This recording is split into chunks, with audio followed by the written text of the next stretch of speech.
మరణశిక్ష పడిన నర్సు కోసం ఈసీకి రైట్ కొట్టిన సుప్రీం, 5 ఏళ్లు నేనే సీఎం అంటున్న సిద్ధరామయ్య. ఇలాంటి interesting news national top 10 news లో చూద్దాం. యెమెన్లో మరణశిక్ష పడిన కేరళ నర్సును కాపాడేందుకు భారత్ ప్రయత్నిస్తోంది. ఈ విషయమై సుప్రీంలో పిటిషన్ దాఖలు చేసింది. దీంతో అటార్నీ జనరల్ నుంచి అత్యున్నత న్యాయస్థానం వివరాలు కోరింది. జూలై 16న కేరళ నర్సు నిమిష ప్రియకు మరణశిక్ష విధించింది యెమెన్. బీహార్ ఓటర్ల జాబితా సవరణపై స్టే ఇచ్చేందుకు సుప్రీంకోర్టు నిరాకరించింది. ఇప్పటికే సిద్ధమైన ఓటర్ల జాబితా కొనసాగించేందుకు సుప్రీంకోర్టు గ్రీన్ సిగ్నల్ ఇచ్చింది. పౌరసత్వం నిర్ణయించే అధికారం ఈసీకి లేదని, పౌరసత్వంపై ఓటర్లను ఇబ్బంది పెట్టొద్దని సుప్రీంకోర్టు సూచించింది. బీహార్ ఓటర్ల జాబితా సవరణలో Aadhaar card, voter card, ration card పరిగణలోకి తీసుకోవాలని ఈసీకి సుప్రీంకోర్టు ఆదేశాలు జారీ చేసింది.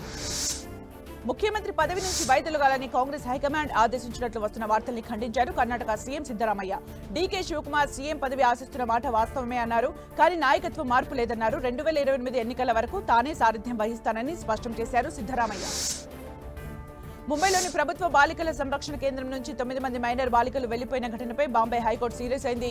ఈ ఘటనను సుమోటోగా కోర్టు స్వీకరించింది. తప్పిపోయిన బాలికలను తిరిగి సంరక్షణ కేంద్రాలకు తీసుకొచ్చేందుకు పోలీసులు చర్యలు తీసుకోవాలని ఆదేశించింది.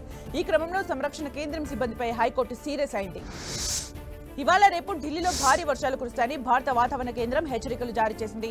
పలు ప్రాంతాలకు రెడ్ అలర్ట్ జారీ చేసింది. ప్రజలు అప్రమత్తంగా ఉండాలని, అవసరమైతేనే బయటకు రావాలని ఢిల్లీ అధికార యంత్రాంగం పలు సూచనలు జారీ చేసింది. అటు ఢిల్లీలో భారీ వర్షాల కారణంగా నగర వ్యాప్తంగా పలు అండర్ పాస్లను మూసేస్తున్నట్లు అధికారులు ప్రకటించారు. హిమాచల్ ప్రదేశ్ క్లౌడ్ బరస్ట్ బీభత్సం సృష్టించాయి. మండి జిల్లాలో కురిసిన భారీ వర్షాల కారణంగా తునాగ్లో భారీ వర్షం కురిసింది. వర్షాల వల్ల ఇప్పటి వరకు 85 మంది మృతి చెందారు. వీరిలో 17 మంది మండి జిల్లా నుంచే ఉన్నారు. ఇంకా 35 మంది ఆచూకీ తెలియరాలేదు. గల్లంతైన వారి కోసం సహాయక చర్యలు కొనసాగుతున్నాయి. గుజరాత్ వడోదర బ్రిడ్జ్ కూలిన ఘటనలో మరో 3 మృతదేహాలను రెస్క్యూ సిబ్బంది వెలికితీశారు. దీంతో బ్రిడ్జ్ కూలిన ఘటనలో మృతుల సంఖ్య 15కు చేరింది. నదిలో మరో 4 గల్లంతయ్యారు. గల్లంతైన వారి కోసం రెస్క్యూ ఆపరేషన్ కొనసాగుతోంది. మరోవైపు బ్రిడ్జ్ కూలిపోవడంతో వడోదర, ఆనంద్ పట్టణాల మధ్య రాకపోకలు నిలిచిపోయాయి. ఉత్తరాఖండ్ లో భారీ వర్షాలు కురుస్తున్నాయి. దీంతో అలకనందా నది ఉప్పొంగి ప్రవహిస్తోంది. రుద్రప్రయాగ్ నుంచి బద్రీనాథ్ వెళ్లే మార్గంలో రోడ్డుపై కొండ చర్యలు విరిగిపడ్డాయి. దీంతో మార్గంలో రాకపోకలు స్తంభించాయి. కొండ చర్యలు విరిగిపడిన ప్రాంతాల్లో సహాయక చర్యలు కొనసాగుతున్నాయి. ఉత్తరప్రదేశ్లోని ప్రయాగ్రాజ్ కు భక్తులు పోటెత్తారు. గురు పౌర్ణమి సందర్భంగా సంగం ఘాట్లో భక్తులు పవిత్ర స్నానం ఆచరించి ప్రత్యేక పూజలు చేశారు. భక్తుల రద్దీతో ఆలయ ప్రాంగణం రద్దీగా మారింది. భక్తుల రద్దీ దృష్ట్యా అధికారులు బందోబస్తు ఏర్పాటు చేశారు. జమ్మూ కాశ్మీర్లోని కథువా జిల్లా లఖన్పూర్లో ఓ గూడ్స్ ట్రైన్ పట్టాలు తప్పింది. జమ్మూ నుంచి పంజాబ్ వెళ్తుండగా ఈ ప్రమాదం జరిగింది.